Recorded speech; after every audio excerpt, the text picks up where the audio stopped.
Happy National Women's Month sa mga kapuso nating babae. Yes, at syempre lumalaban man sa mga problema, hindi pa rin mawawala o nawawala yung pagiging maaalaga at mapagmahal nating mga babae. Kaya sa pagdunita natin sa National Women's Month, anong masasabi ng mga netizens sa mga babaeng mahal nila sa buhay? Yes, ang sabi po ni Mark Antonio para sa mga babaeng mahal niya sa buhay, God bless!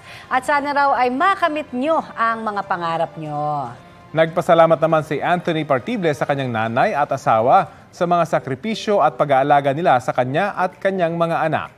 Hirit naman ni J. Mart Manuel, kahit minsan masungit at mainit namang ulo ng mga babaeng mahal niya sa buhay, grateful daw siya dahil hindi siya iniiwanan sa mga panahong kailangan niya na makakasama. Ayun. Yan ang talaga namang isa sa mga traits ng babae, di ba? Yung pag minahal ka, tuloy-tuloy hanggang ano pa man ang problema, hindi mangiiwan. Di ba? Siyempre, ang mensahe ko sa aking pinakamamahal na si Maris, sana matupad yung ating pangarap. Alam ko yan. At ako ang magiging ninang.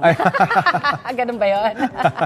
Pero happy advance. Ito na nga, Women's Month na nga pala dahil March 1 na. Yan, sa ating mga kapusong babae. Yan, mga kapuso, makisali sa aming online talakayan sa iba't ibang issue. Kung may nais din po kayong maibalita sa inyong lugar, mag-PM na po sa Facebook page ng Balitang Hali.